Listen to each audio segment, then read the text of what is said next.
नमस्कार, आप देख रहे हैं राष्ट्र धर्म और मैं हूं आपके साथ चंद्रशेखर त्रिशूल। भारतीय क्रिकेट कंट्रोल बोर्ड के अध्यक्ष पद का चुनाव होने वाला है और इसे लेकर लगातार सरगर्मियां भी जारी हैं।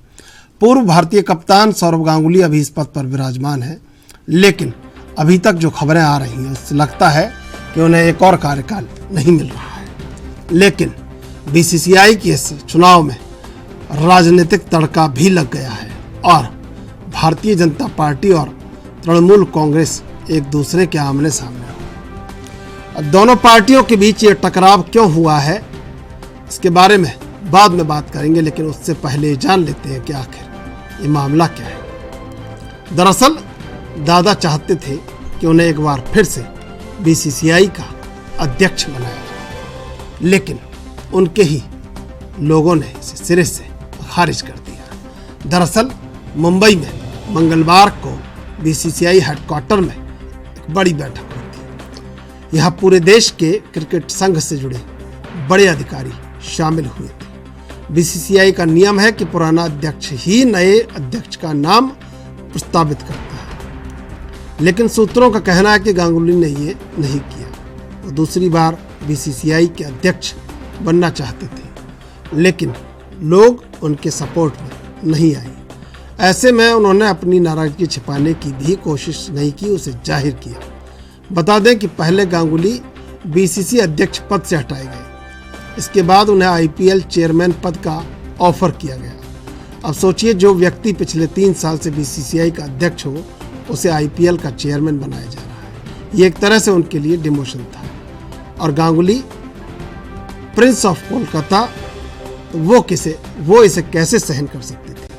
उन्होंने कहा कि बीसीसीआई अध्यक्ष हटने के बाद मैं उसकी किसी भी उपसमिति का अध्यक्ष नहीं बन सकता। उधर इन खबरों के बीच पश्चिम बंगाल की सत्तारूढ़ पार्टी टीएमसी ने बड़ा आरोप लगा दिया। टीएमसी ने कहा कि बीजेपी ने सौरव गांगुली को अपमानित किया है, क्योंकि वो उन्हें पार्टी में शामिल कराने में विफल रहे। दरअसल तृणमूल कांग्रेस के प्रवक्ता कुणाल घोष ने कहा कि बीजेपी ने पिछले साल के विधानसभा चुनाव से पहले लोगों के बीच ये संदेश फैलाने की कोशिश की थी कि राज्य में बेहद लोकप्रिय सौरव गांगुली पार्टी में शामिल होने जा रहे हैं। टीएमसी ने भी ये दावा किया कि यह राजनीतिक प्रतिशोध है। जब गृहमंत्री अमित शाह की बेटी जय शाह दूसरे कार्यकाल के लिए बीसीसीआई के सचिव पद पर बने रह सकते हैं, तो गांगुली क्यों नहीं। इसके अलावा टीएमसी सांसद शांतनु सेन ने भी आरोप लगाया कि सौरव गांगुली को पश्चिम बंगाल का होने की वजह से या फिर बीजेपी में शामिल होने का प्रस्ताव ठुकराने की वजह से हटाया जा रहा है। उधर टीएमसी के इन हमलों पर बीजेपी ने जवाब दिया है। बीजेपी नेता दिलीप घोष ने कहा कि टीएमसी खेल पर राजनीति ना करे। खैर, ये तो है राजनीतिक बयानबाजी, लेकिन अब सवाल ये उठता है कि क्या दादा सच में राजनीति का शिकार हो रहे हैं या फिर उन्हें नियमों के मुताबिक पद छोड़ना पड़ रहा है।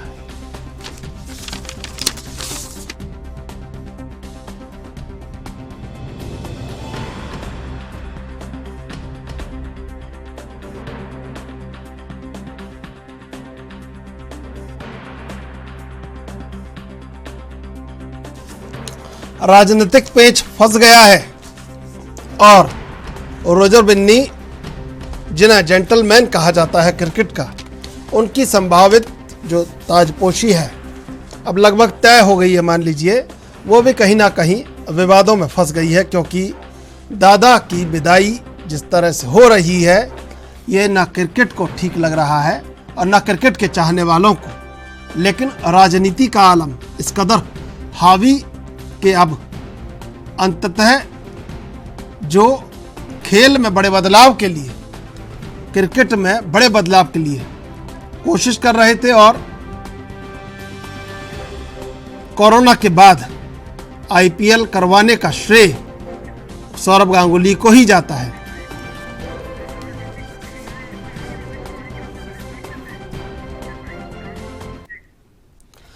इन सब पर जो राजनीतिक प्रतिक्रियाएं आई हैं वो भी आपको सुनवाएंगे, लेकिन अभी लेंगे एक छोटा सा ब्रेक के बाद फिर हाजिर होंगे।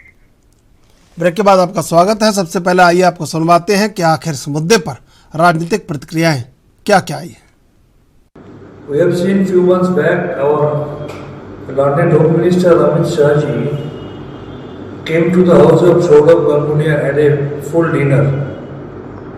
We also came to know that Saurabh Ganguly was approached repeatedly to join BJP.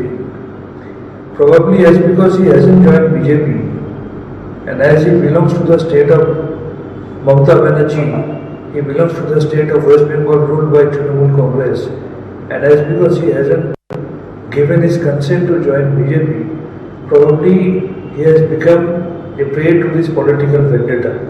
Today we have seen he has been removed from the chair of BCCI president, but on the contrary, the son of Amit Shah Jai Shah, he has been retained as a secretary of BCCI, and we have seen that many relatives of different BJP leaders and central ministers, they are holding chairs in the newly constituted BCCI, which proves that BJP has not even spared the organization of BCCI and or Association of International Report from sacrificing this organization. It's absolutely a sinful incident. With the people of India, with the people of Bengal, we are strongly by the side of Saurabh Ganguly. नहीं, सांत्वना सेन को किसने बोला कि BJP join करने offer दिया गया? उनके सामने दिया गया था। उन्होंने ऑफर दिया होगा टीएमसी ज्वाइन करने के लिए। चोरों के साथ कौन जाएगा? नहीं गए। कभी सौरभ गांगुली बोले कि पॉलिटिक्स में आएंगे, किसी पार्टी में जाएंगे, उनको जबरदस्ती बीजेपी में ढकेला जा रहा था। और माननीय अमित शाह उनके घर इसलिए गए, बंगाल में आते हैं हमारे लीडर, यहाँ के सारे जो वरिष्ठ लोग हैं, गुणी लोग हैं, उनसे मिलते हैं। हमारे राष्ट्रीय अध्यक्ष जी आए, पंडित अजय चक्रवर्ती के घर गए, उनको सम्मानित किए। वैसे अमित शाह बीबीसी के प्रेसिडेंट थे और गांगुली जी उनके घर गए, भोजन भी किए। और गांगुली एक योग्य व्यक्ति है, अपने तपस्या पर उन्होंने बड़े हुए और सम्मान उनको प्राप्त हुआ और अपना कार्यकाल पूरा किया उन्होंने। और उनकी अध्यक्षता में कमेटी ने निर्णय लिया कि अगले चेयरमैन या प्रेसिडेंट रिजर्व भी नहीं बनेंगे, जो सीनियर और जो विश्व कप विजयी दल की वो सदस्य भी रहे। लेकिन टीएमसी को और कोई इशू नहीं है। अब सरकार डूब रही है, एडमिनिस्ट्रेशन फेल है, उनके नेता एमएलए एमपी मंत्री जेल जा रहे हैं और सीबीआई के चंगुल में है, बचने के लिए रास्ता नहीं है। हर रोज रेप मर्डर हो रहा है, कलकत्ता में जिले में जला के मारा जा रहा है बच्चों को, महिलाओं को, और सांप्रदायिक दंगा भी शुरू हो गई है। इसलिए ये नाजेहाल अवस्था है इनकी, बचने के लिए कोई रास्ता नहीं। इसलिए बंगाली कार्ड, सेंटीमेंट का कार्ड खेल करके इससे लोगों को भ्रमित करना चाह रहे हैं। लेकिन बंगाल के लोग इस झांसे में आने वाले नहीं है। गांगुली को जो सम्मान मिला है टीएमसी के द्वारा नहीं है, उसके लिए कुछ नहीं किया है। सम्मान मिला, देश ने दिया है, आगे और भी बड़ा सम्मान मिलेगा, उसके लिए इंतजार करना चाहिए। এটা তো কোনো রাজনৈতিক ব্যাপার নয়। সেখানে আমাদের বাংলার দাদা সৌরভ গাঙ্গুলি যথেষ্ট, আমরা তাকে নিয়ে বাঙালি হিসাবে গর্বিত। আজকে তিনি একটা জায়গায় বিসিসিআই ছিলেন, কালকে হয়তো আরও একটা অন্য কোনো আরও বড় পদে হয়তো তিনি যাবেন। ওনার জন্য অল দ্য বেস্ট বলবে। এখানে রাজনীতি নয়, বিজেপি কখনো এইসব নিয়ে রাজনীতি করে না।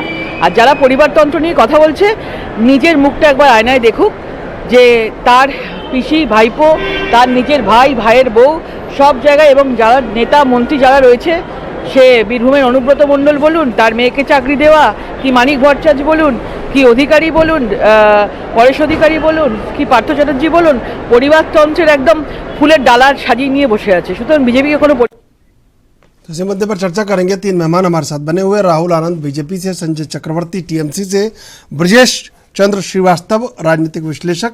आप तीनों का स्वागत है एनबी न्यूज पर। राहुल जी, सौरभ गांगुली के नाम से पेच फंस गया है और लगातार देश भर से प्रतिक्रियाएं सामने आ रही हैं। कहीं ना कहीं उनके योगदान को नकारा नहीं जा सकता। अब क्या सोचा गया है, क्या नहीं सोचा गया है, लोग तो सरल हैं, जानते नहीं है, लेकिन कहीं ना कहीं कोरोना में भी आईपीएल करवा देना, जब विंबलडन जैसे बड़े हाई प्रोफाइल स्पोर्ट्स के टूर्नामेंट स्थगित कर दिए गए, उस समय ये हिम्मत दादा ने दिखाई और उन्हीं दादा को आज नकार दिया गया। क्या कारण मानते हैं, कैसे देखते हैं? देखिए, सबसे पहले मैं आपको ये चीज स्पष्ट कर दूं कि कभी भी किसी भी अध्यक्ष का चुनाव हुआ उसकी संविधान के तहत की जाती है, और जहां तक बीसीसीआई का संविधान कहता है तो वो कहता है कि हर एक साल में वहाँ एक आम बैठक होती है और बैठक होने के बाद वहाँ के जो अध्यक्ष होते हैं, उपाध्यक्ष होते हैं, सचिव होते हैं, संयुक्त सचिव और कोषाध्यक्ष का जो चुनाव होता है वो पूर्ण सदस्यों के प्रतिनिधित्व द्वारा ही किया जाता है। यहाँ पे सबसे बड़ी बात यह है कि ये अध्यक्ष और सचिव दोनों ने अपने 3 साल का कार्यकाल को पूरा कर लिया है। तो अगर कहीं कुछ भी हलचल होती है या कोई सुधार की प्रक्रिया की जाती है कि कभी भी कोई भी व्यक्ति किसी भी पद पे बैठा हो तो वो उसकी एक नैतिक जिम्मेदारी भी बनती है कि कैसे उस चीजों को निखारना है। और जहां तक सौरभ गांगुली जी का सवाल है तो उन्होंने अपना सबसे बेस्ट परफॉर्मेंस ही दिया है। आप अगर इसको इस तरीके से समझेंगे कि अगर कोई सरकारी नौकरी करता हो और सरकारी नौकरी करने वाला व्यक्ति अगर सेवानिवृत्त होता है तो उसे सम्मान देकर ही वहां से हटने के लिए आग्रह किया जाता है। ठीक उसी प्रकार आप यहाँ पर जो टीएमसी के लोग या फिर जो पूरे देश से जो बयानबाजियां आ रही है या जो लोग ये कह रहे हैं कि भगवा पार्टी ने सौरभ गांगुली जी को प्रस्ताव दिया था, तो कभी भी सौरभ गांगुली जी का भारतीय जनता पार्टी की तरफ झुकाव नहीं रहा। मैं यहाँ पुनः इस बात को रिपीट करता हूँ कि पदों पे आना जाना लगा रहता है, लेकिन आपसे आप हटेंगे तब कोई और आकर उससे बेहतर करने की कोशिश करेगा।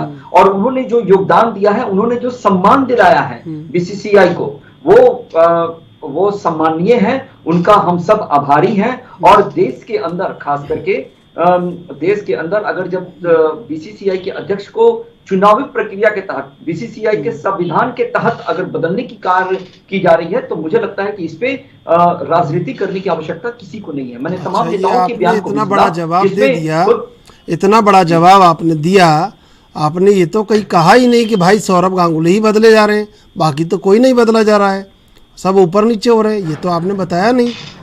चुनावी प्रक्रिया को तो आपने पूरा समझा दिया, आपने ये भी बता दिया बीजेपी नहीं कर रही है, आपने बहुत सारी बातें बता दी, ये नहीं बताया कि भाई बाकी लोग नहीं बदल रहे हैं, यही क्यों बदल रहे हैं।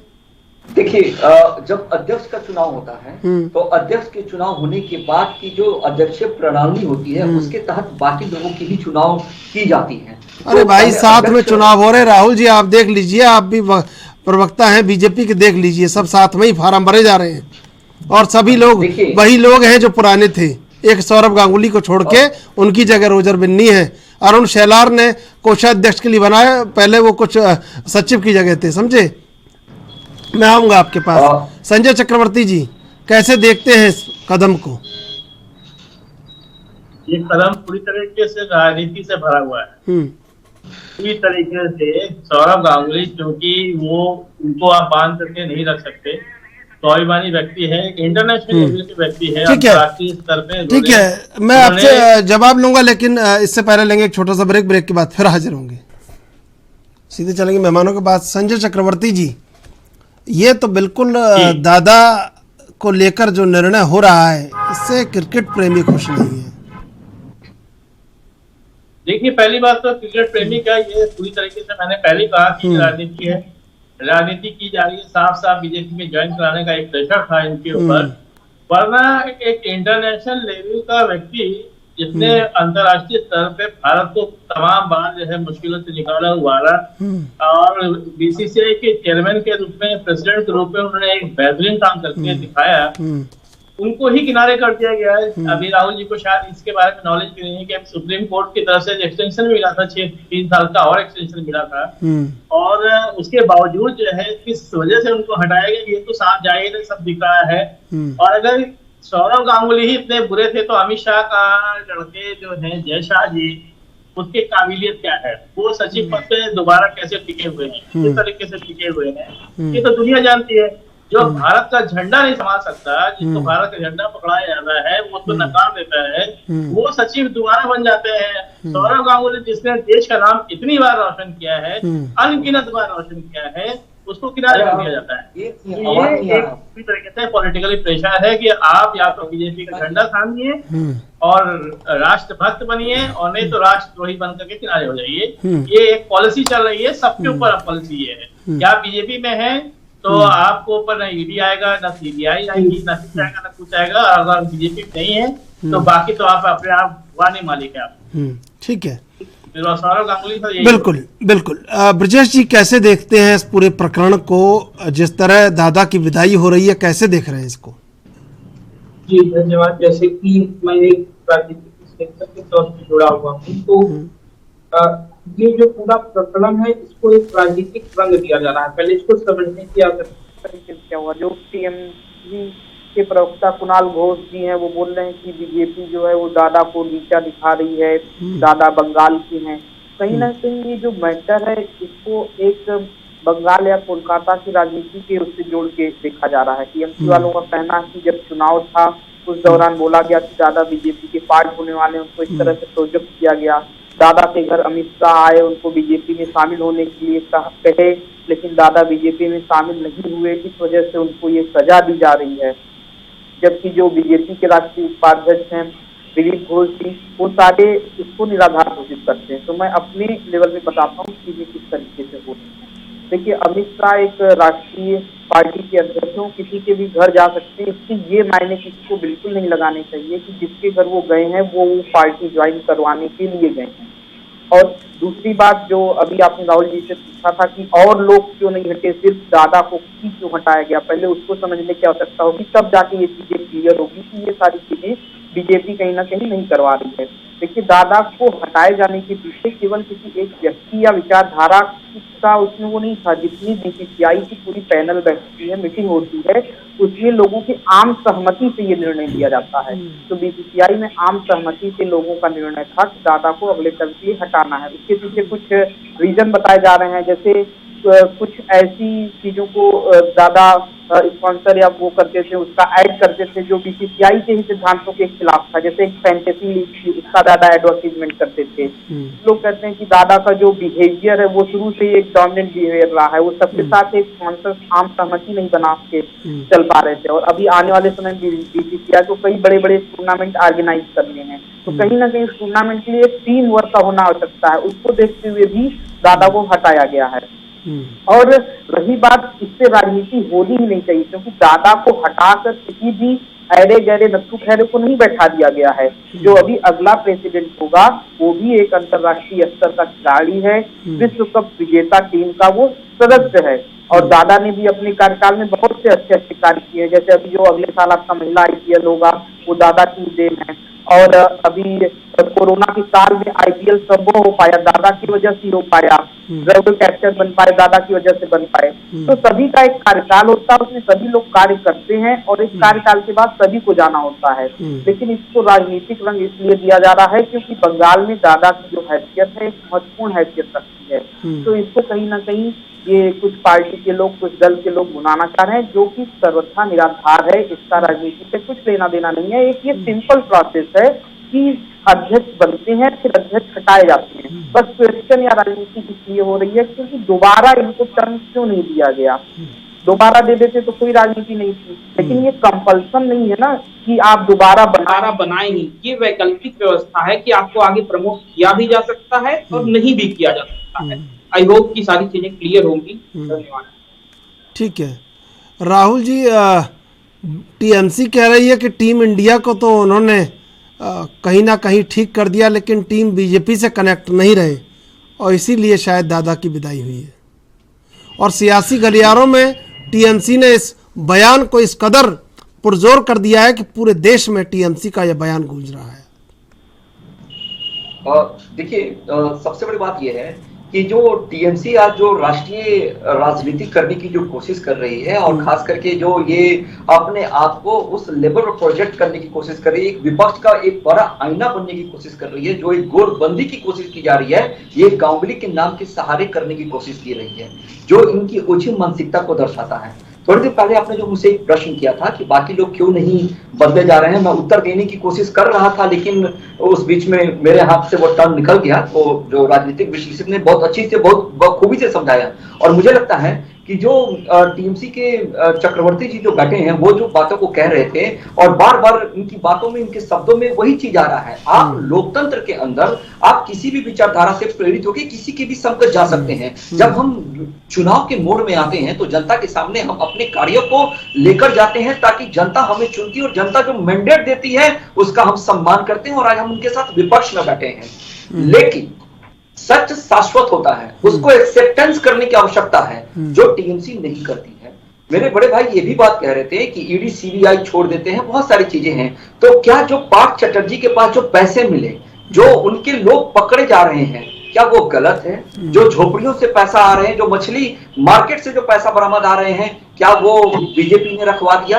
क्या वो टीएमसी के पार्थ चटर्जी के पास बीजेपी ने पैसे रखवा दिया? इसका उत्तर ये नहीं दे पाएंगे, क्योंकि जब भ्रष्टाचार का आरोप लगता है और इसके ऊपर गंभीर आरोप लगते हैं तो मुद्दे को परिवर्तन करने के लिए मुद्दे बनाए जाते हैं राजनीति में। मैं ये समझता हूं कि हर खिलाड़ी का एक सम्मान है, और जो नया अध्यक्ष होने वाला है वो भी ऐरा गैरा नथु गैरा नहीं, वो भी एक सर्व सम्मानित व्यक्ति है, वर्ल्ड कप का हिस्सा है, हमें सम्मान करना चाहिए। और जो आम प्रस्ताव पारित किए गए हैं, जो एक आम बैठकें की गई है, उसमें चीजें लगभग स्पष्ट हो चुकी है। और जहां तक कनेक्टिविटी की बात है, तो हम हर एक भारतीय से कनेक्टेड हैं, और जो खेल को राष्ट्रीय स्तर पे राजनीति कर रहे हैं उनको इस सब चीजों से अलग होनी चाहिए। हमारे पहले के भी राष्ट्रीय उपाध्यक्ष ने चीजों को स्पष्ट किया है, बहुत सारे राजनीतिक बयान आई है, मैंने पढ़ा भी है, जिसमें उन्होंने कहा है कि लोगों का आना जाना एक जगह से दूसरी जगह संभावित होता है, वो जा सकते हैं। मैं आपके घर भी आ सकता हूं, मैं संजय जी के भी घर जाकर खा सकता हूं, तो इसका मतलब ये नहीं कि संजय जी को मैंने न्योता दे दिया कि नहीं भाई, ऐसे थोड़ी है।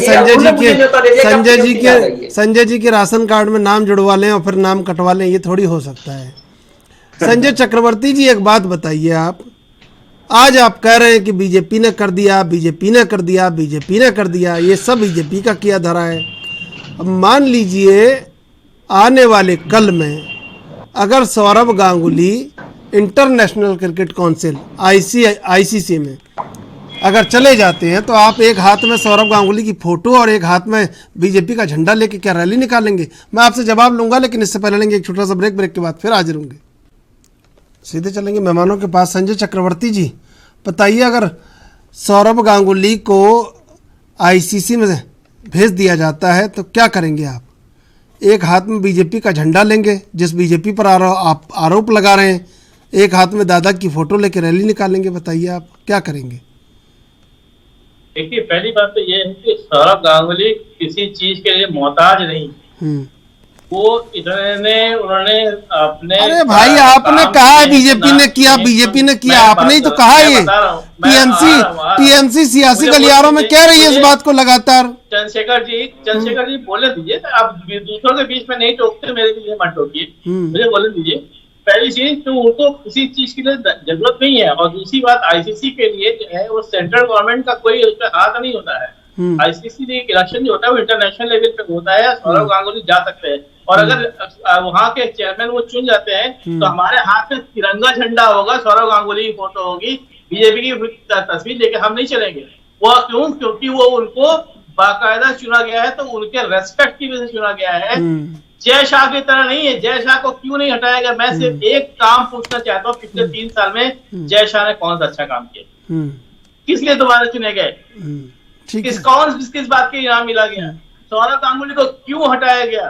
कहीं कोई जवाब नहीं। पूरा का पूरा पैनल वही सेम टू सेम है, लेकिन सिर्फ और सिर्फ सौरभ गांगुली के किनारे कर दिया गया। क्यों? क्योंकि वहां पे जय शाह जिस तरह से अमित शाह इस तरह देश भर में छाए हुए, जय शाह कहीं ना कहीं उनके व्यक्तित्व के नीचे दबे हुए थे, वो उभर नहीं पा रहे थे। इसलिए रॉजर बिन्नी जैसे एक सीधे साधे एक प्लेयर को जो चुप रहते हैं, बहुत कम बोलते हैं, उनको लाकर के खड़ा किया गया जाके जय शाह की ओर चल सके। जो अभी आपके राजनीतिक विशेषज्ञ बोल रहे थे कि अधिनायकवादी, अरे ये अधिनायकवादी था जो जिस समय भारत की हालत खराब थी, जिस समय सट्टेबाजी के चक्कर में देश के कई प्लेयर पकड़े गए थे, उस समय सौरभ गांगुली ने अपनी उस छवि को लेकर के देश का नाम रोशन किया। इंटरनेशनल लेवल पे भारत को विदेशों में जीतना सिखाया। ये वो उनकी वही छवि थी जिसकी वजह से वो विश्व के सर्वोत्तम सफलतम कप्तानों में से एक कप्तान थे।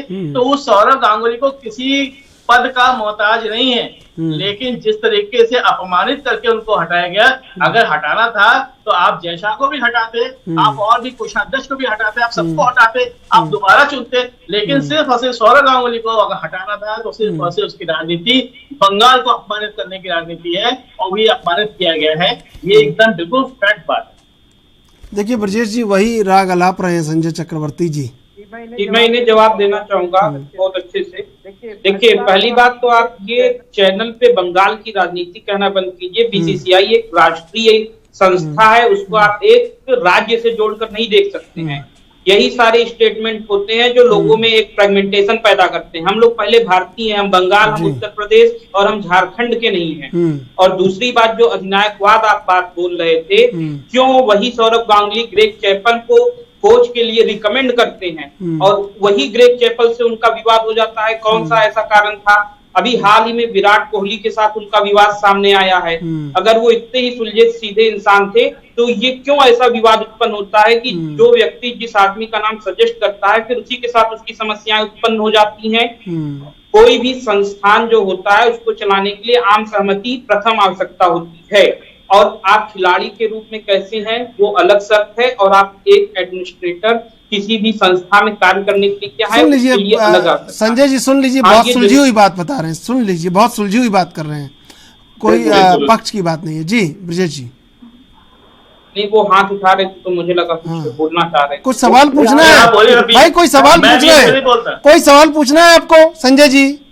नहीं, आप बोलिए, मैंने कहा इनको जवाब देना। ठीक है, बोलिए। हाँ, बोलने दीजिए, आपको मौका मिलेगा उसके लिए। और जैसा कि अभी चंद्रशेखर जी बोल रहे थे वो सही बात है। कुछ स्रोतों से पता चला है कि आईसीसी अभी 1-2 महीने में वहां पे भी इलेक्शन होने वाले हैं, तो मे बी कि वहां पे भी इनको प्रमोट किया जाए। तो अगर ऐसा होता है तो ये क्या करेंगे टीएमसी वाले? मतलब जिस चीज की कोई भी दूर दूर तक वास्तविकता नहीं है, जबरदस्ती आप लोग उसको राजनीति से क्यों जोड़ रहे हैं? सौरभ गांगुली, मैं आपसे एक प्रश्न पूछता हूँ, एक उनका पब्लिक अपीयरेंस बता दीजिए जहां पर वो आके बोला हो उन्होंने कि मैं राजनीति ज्वाइन करना चाहता हूँ। जो व्यक्ति खुद राजनीति से कोसों दूर रहना चाहता है, आप लोग अपनी ओछी राजनीति के लिए उसको राजनीति के कटघरे में क्यों खड़ा कर रहे हैं? वो तो खुद अपना इतना भी आपने खुद बोला, अपने ही वक्तव्य दिया कि सौरभ गांगुली किसी चीज के मोहताज नहीं है, उनके पास सारी चीजें खुद हैं और वो खुद किसी भी राजनीति में बिल्कुल उनकी रुचि नहीं है। खुद उनका बड़ा बड़ा उद्योग चल रहा है, अभी उन्होंने एक नया ऐप टीचर के लिए लॉन्च किया है। तो सभी का विचार और मस्तिष्क अलग होता है, सब कोई राजनीति के लिए नहीं बना है।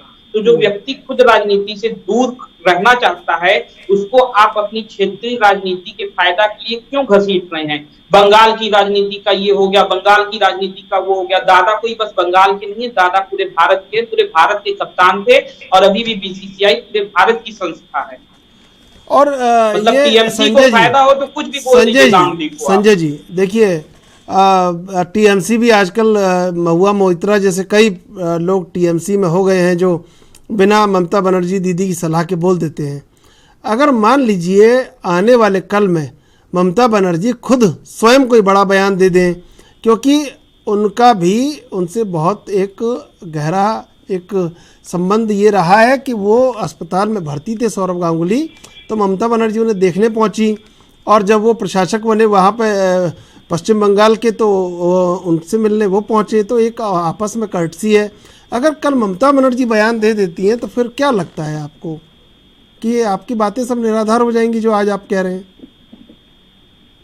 देखिए, पहली बात तो जिस तरीके से आप मैंने बताया है, ममता जी इससे अलग हटकर कोई बयान देंगे नहीं, ये मुझे तो अच्छी तरह से पता है, क्योंकि हमें पता है ना किस तरीके से कैसे क्या किया जा रहा है। हम लोग भी पार्टी में हैं, हम लोग को इस विचारधारा के बारे में पता है। फिर जैसे फिर मैं बता रहा हूँ कि अभी जब राजनीतिक विश्लेषण है, ग्रेग चैपल का नाम दिया, ग्रेग चैपल को वो लाए थे जरूर, लेकिन वो लाने के बाद ग्रेग चैपल ने टीम इंडिया का बंटा धार कर दिया। ये आपके पास चाहे आप लोग ये नहीं बताएंगे।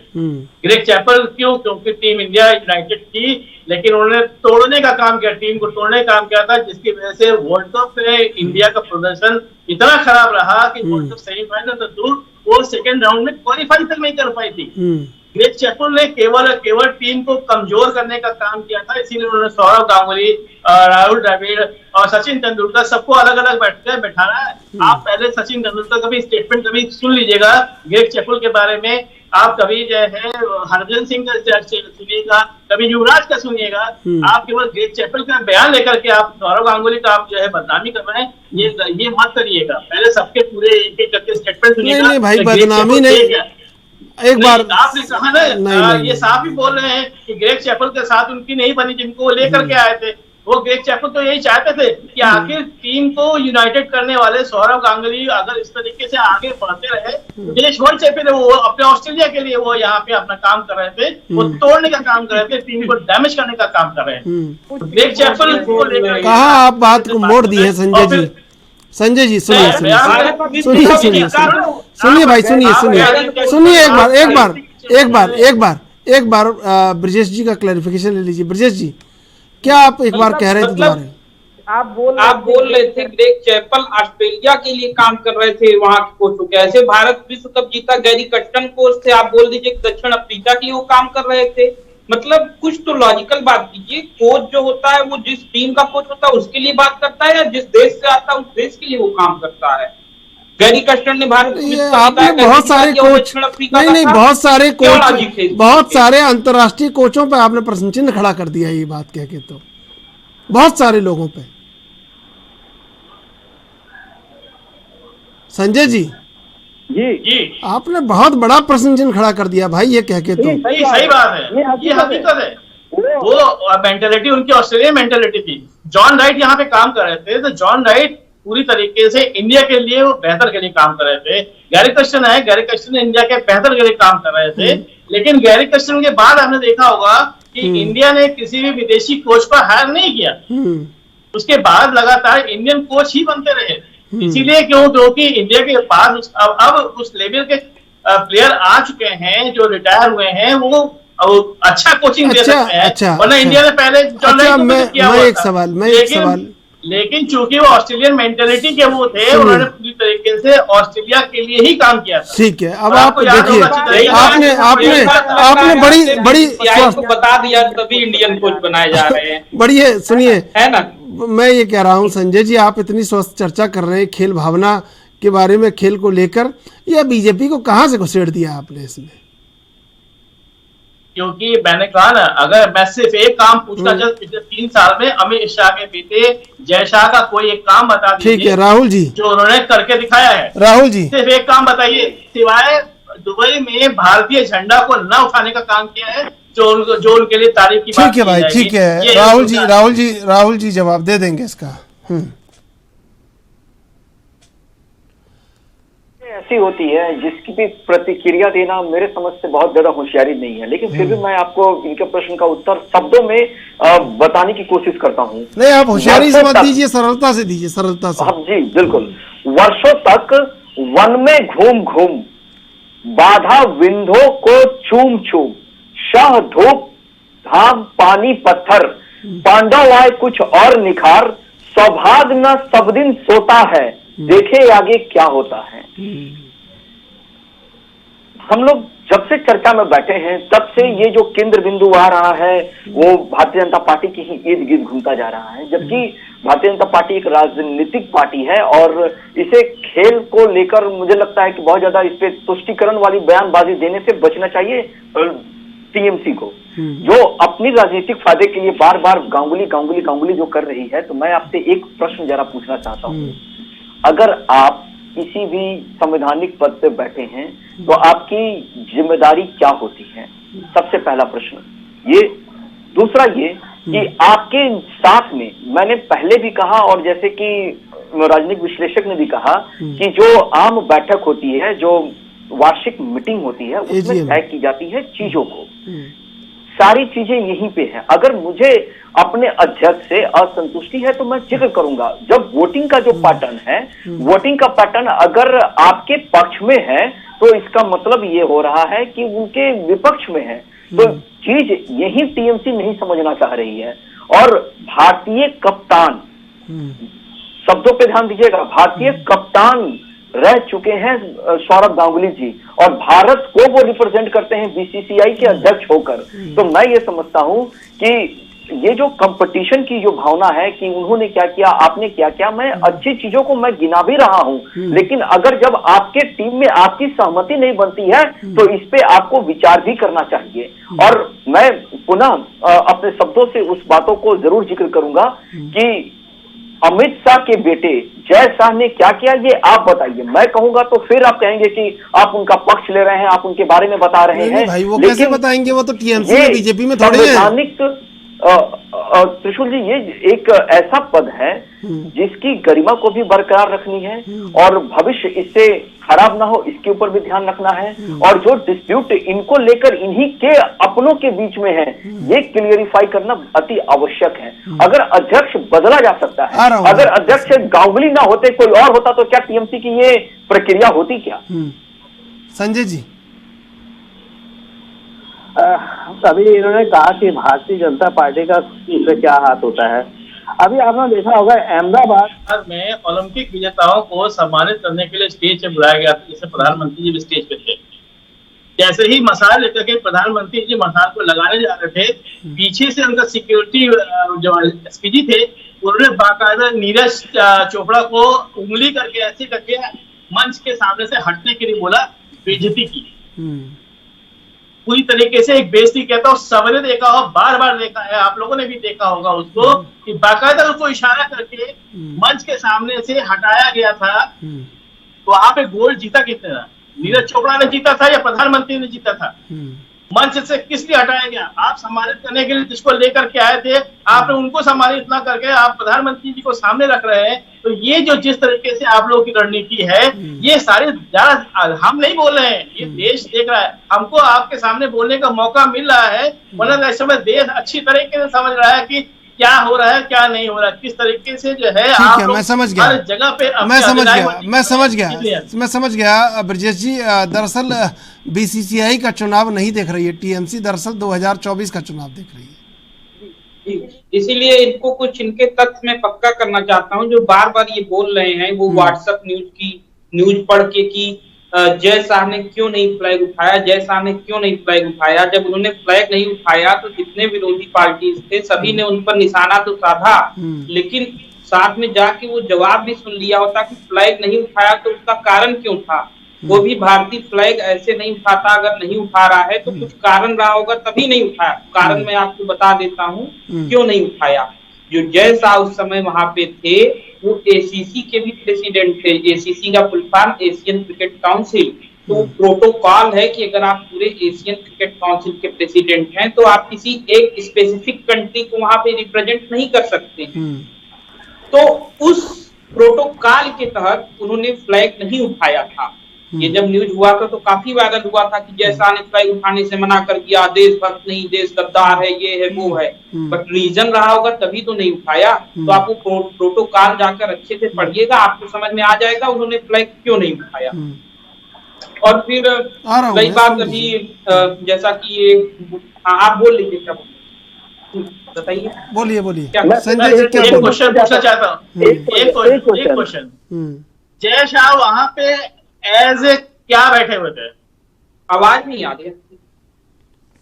जय शाह वहां पे स्टेडियम में एज ए किस पद पे के लिए बैठे हुए थे? मतलब किस हैसियत से वहां बैठे थे, ये पूछ, किस हैसियत से बैठे हुए थे, ये पूछ, किस हैसियत से बैठे थे? मैंने बताया तो वो अगर वो सचिव है तो वो सचिव के हैसियत से बैठे हुए थे, इसका मतलब वो इंडिया के रिप्रेजेंट कर रहे थे। वो किसी एसीसी का नहीं कर रहे थे, वो इंडिया का कर रहे थे। तो इसलिए उनको उठाना चाहिए था। क्लैरिफिकेशन दीजिए तो पूरी तरीके से दीजिए, उनकी वहां पे उस सीट पे बैठने की उसकी हैसियत से बैठे हुए थे जैसा। वरना तो जुड़े तो बहुत सारे लोग बहुत सारी चीजों से जुड़े हुए हैं। ब्रजेश जी, मैंने वही चीज तो आपको क्लियर किया ना, उसमें क्या कोई कंफ्यूजन है? एसीसी के वो प्रेसिडेंट है, आप ये बात मान रहे हैं ना कि वो एसीसी के प्रेसिडेंट हैं, तो वो प्रोटोकॉल वहां पे लागू होती है कि आप किसी एक देश का झंडा नहीं उठा सकते अगर कोई भी मैच हो रहा है किसी दूसरे देशों के बीच। आप अगर ऐसे ही किसी क्रिकेट मैच के अलावा अगर वो कभी ऐसे नॉर्मल किसी रैली में हो या नॉर्मल आपके सामने हो, अगर झंडा ना उठाए तो आप उनके देशभक्ति पे बिल्कुल आप प्रश्न चिन्ह उठा सकते हैं। लेकिन देखिए जो एक प्रोटोकॉल बना है वो प्रोटोकॉल है। और दूसरी बात, आप जो अभी एक इल्जाम लगा रहे थे, मैं किसी भी पार्टी या दल को सपोर्ट नहीं कर रहा क्योंकि मैं राजनीतिक विश्लेषक हूँ, लेकिन जब भी आप इलॉजिकल बात करेंगे तो मैं आपसे क्वेश्चन उठाऊंगा। आप बोल रहे हैं कि एक तरफ तो खुद बोल रहे हैं खिलाड़ियों का सम्मान समारोह था और उनको हटाया जा रहा था, एटलीस्ट आप ये तो मानने को तैयार होइए कि आज का जो राजनीतिक दल में जो भी है वो खिलाड़ियों को सम्मान दे रहा है, वो मेडल जीत के ला रहे हैं। पहले तो ऐसा कोई प्रथा ही नहीं थी, खिलाड़ियों को सम्मान दिया जाता था। आपके बंगाल में अभी कितने खिलाड़ियों को सम्मानित किया जा रहा है? अभी कॉमनवेल्थ में इतने खिलाड़ी जीत कर आए, सबको बकायदे यहाँ पे उनके लिए अच्छी पार्टीज अरेंज की गई। तो ये सारी चीजें हौसला अफजाई, देखिए भारत के लोग बहुत इमोशनल होते हैं, तो ये सम्मान समारोह बहुत ही आवश्यक है। अभी उत्तर प्रदेश में बहुत बड़ा सम्मान समारोह आयोजित किया गया। संजय जी, ये सरकार की बात नहीं है, मैं अभी आपको कहूंगा हरियाणा ने मिसाल कायम की है इसमें। हरियाणा ने खेलों में मिसाल कायम की है भाई, कि हारने वाले को भी उन्होंने पारितोषिक के रूप में लाखों रुपए रखे हैं। आप समझिए, जीतने वाले को और स्वर्ण जीतने वालों को तो करोड़ों दे रहे हैं, वो 5-5, 6-6 करोड़ तक मिल रहे हैं। तो क्या ये नई परंपरा है, तो आप उस परंपरा को कैसे शंका के दायरे में रख सकते हैं? नहीं, शंका के दायरे में नहीं रखा। अगर हरियाणा सरकार ने ये काम किया है खिलाड़ियों को प्रोत्साहित करने के लिए, मैं उसको स्वागत करता हूँ। ये देश के लिए है, आपको भी करना चाहिए ना, आपको भी करना चाहिए। आप करोड़ों रुपया इधर उधर से खर्च कर रहे हैं, वहाँ बिल्कुल करना चाहिए। वहाँ 20-20 करोड़ रुपया पकड़ा जा रहा है। मैं नहीं, ये फिर आप फिर अगर उस बात को लेकर के आ रहे तो फिर मैं फिर पूछूंगा। नहीं, देखिए सुनिए भाई, सुनिए संजय जी सुनिए, संजय जी सुन लीजिए भाई, आप ये टेम्पर लूज करने लगते हैं आप। मैं ये कह रहा हूँ करोड़ों रुपया पकड़ा जा रहा है, और आप कह रहे हैं कि सौरभ गांगुली को पश्चिम बंगाल का होने की वजह से सब किया जा रहा है, बीजेपी में सम्मिलित नहीं हुए इसलिए किया जा रहा है। आपको नहीं चाहिए कि आप खेलों के लिए सरकार ने क्या किया, ये प्रश्न भी तो आपके ऊपर आता है। आपने क्या किया भाई? नहीं, मैंने अभी क्या बोला कि ये बात आपने जो अभी बात उठाई है, तो मैंने कहा मैं इसका सम्मान करता हूँ, मैं इसका स्वागत करता हूँ। मैं बार बार इसलिए बोल रहा हूँ, सम्मान कर रहा हूँ। और केवल पश्चिम बंगाल को नहीं, पूरे देश के हर राज्य में इस तरीके से इस पहल को करना चाहिए, ये स्वागत योग्य है। क्योंकि अगर खेलेगा इंडिया, जो इंटरनेशनल लेवल पे खेल से ही जो इंडिया का नाम रोशन फंस गए। देखिए आप फंस गए, आप उलझ गए। बंगाल की सरकार को भी मैं उलझ गए सर। पश्चिम बंगाल की सरकार को यह अनुकरणीय और यह ऐतिहासिक कदम उठाना चाहिए था। एक उंगली आप किसी की तरफ उठाते हैं ना, 4 उंगलियां अपनी तरफ उठती हैं। आपने खेलों के लिए, आपके जब प्रवक्ता कह रहे थे टीएमसी के कि सौरभ गांगुली ने खेलों के लिए ये नहीं किया, वो नहीं किया, और बीजेपी ने ये कर दिया, तब आप ये भी सोचते कि पश्चिम बंगाल की सरकार ने क्या किया बड़ा काम खेलों के लिए। ये नहीं है सवाल, ये जायज सवाल नहीं है।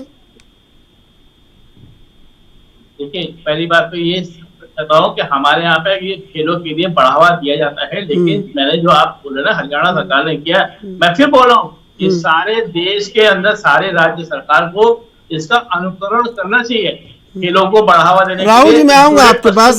राहुल जी, मैं आऊंगा आपके पास। मैं एक बार ब्रजेश जी बताइए, हरियाणा ने जो उदाहरण प्रस्तुत किया, क्या ये एक बड़ा उदाहरण नहीं है? क्या पश्चिम बंगाल को ये नहीं करना चाहिए था? आप खेलों को लेकर तमाम तरह के आरोप लगाते हैं, आप बीजेपी को घसीट लेते हैं बीसीसीआई और आईसीसी के चुनाव में, तो आपको ये नहीं करना चाहिए था कि आपको ये भी काम करते? बिल्कुल बिल्कुल, जैसे अभी ये बोल रहे थे, मैं स्वागत करता हूँ, सम्मान करता हूँ। इसके कुछ देर पहले आपने बोला था कि सारी नीतियां पता होती हैं, हम उसी दल से हैं, क्या विचारधारा है।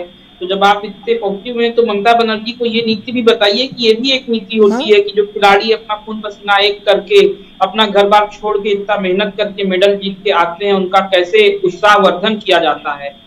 इसमें आज हरियाणा स्टेट से लोग ज्यादा से ज्यादा मेडल जीत रहे हैं। कहा जाता है कि ये दूध और दही का देश है, लेकिन हर राज्य की कुछ ना कुछ विशेषता होती है। और जब भी आप कॉमनवेल्थ में जाइए, ओलंपिक में जाइए, तो डिफरेंट टाइप ऑफ गेम्स होते हैं। केवल पहलवानी, कुश्ती यही गेम नहीं होते हैं। तो क्यों ना बंगाल को एक गेम, कुछ ऐसे गेम के लिए बना दिया जाए कि हाँ, और देखिए खिलाड़ी उसमें हमेशा आगे रहते हैं। ब्रजेश जी, मैं आपको बीच में, राजस्थान ने भी किया। राजस्थान में तो बीजेपी की सरकार नहीं है, राजस्थान में तो कांग्रेस की सरकार है, उन्होंने भी किया। उन्होंने भी अपने धन के द्वार खोल दिए खिलाड़ियों के लिए। आप क्यों नहीं कर पाए भाई? आप सपना दिल्ली का देख रहे हैं, काम दिल्ली जैसा नहीं कर रहे हैं। शुरू से यही चीज मैं समझाने की कोशिश कर रहा हूँ एज ए राजनीतिक विश्लेषक, कि खेल एक ऐसा बिंदु है कि उसमें आपको दलगत राजनीति से ऊपर उठकर सोचना चाहिए और खिलाड़ियों को अपने, जैसे नेताओं का तो काम ही, आप टीएमसी के वो हैं तो आप टीएमसी का गुणगान गाएंगे ही, लेकिन अपने पार्टी को आगे बढ़ाने के चक्कर में आप अपने लॉजिक को भी अपने साथ रखिए।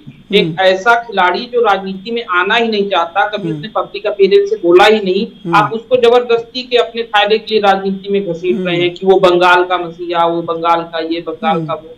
गांगुली पूरे भारत का है, इस बात को समझने की आवश्यकता है। और इस मुद्दे को जो आप लेके आपकी पार्टी और आप लोग एक राजनीतिक फायदा उठाने की कोशिश कर रहे हैं, मैं राजनीति विज्ञान पिछले 8 साल से पढ़ रहा हूं, अपने अनुभव से बता सकता हूं कि इस मुद्दे से टीएमसी को फायदा से ज्यादा नुकसान होने वाला है। राहुल जी, अगर आपकी क्या लगता है कि टीएमसी ने जो मुद्दा उठाया है और ऐसे में आगे चलकर दादा आईसीसी के में पहुंच जाते हैं तो फिर क्या मुंह की नहीं खानी पड़ेगी? देखिए, आज तक जब भी देश के अंदर 2014 के बाद 2014 से लेकर महत्व बढ़ा है और खेलेगा इंडिया तभी तो बढ़ेगा इंडिया का जो नारा दिया गया था, और वो लगातार जो प्रेरणा स्रोत हमारे माननीय प्रधानमंत्री जी जो प्रेरणा स्रोत बनते हैं, उन खिलाड़ियों के लिए हौसला अफजाई का काम करते हैं, तो ये निश्चय ही ये तय है और ये लगता है कि अब लोगों का परसेप्शन बदल गया है। और खास करके जो मध्यम वर्ग के भी परिवार के लोग हैं उनका भी परसेप्शन बदल गया है कि अब पढ़ाई का बोझ बच्चों के ऊपर नहीं डालते हैं, वो कोशिश करते हैं कि हमारा बच्चा जिस चीज के लिए बना है उसी पे हम उसको प्रेरित करें। लेकिन जब राजनीतिक बयान की जो बातें चलती है, खास करके टीएमसी की, तो टीएमसी ऐसा माहौल हर वक्त बनाने की कोशिश करती है जिससे उसे क्षणिक फायदा हो और वो उस सुख की अनुभूति का एहसास कर सके कि हमारे साथ मैंडेट जुड़ रहा है, हमारे साथ देश जुड़ रहा है। लेकिन हर वक्त बेबुनियादी बात ऐसी वो लगाती रहती है और ऐसी वो कुछ चर्चाएं कर जाती है, ऐसा वो कुछ बहस कर जाती है जिससे उनको मुंह की खानी पड़ती है। मैं ये जरूर आशा करता हूं कि अभी समय बलवान होता है, हो सकता है कि जो भाग्य में सौरभ गांगुली जी के भाग्य में कुछ ऐसी चीजें हो कि आईसीसी के मेंबर बन जाएं, तो उस वक्त टीएमसी के पास कुछ कहने को ना हो, कुछ करने को ना हो और कुछ समझने को ना हो सकता है कि कहीं मानसिक दिवालियापन का शिकार भी हो जाए।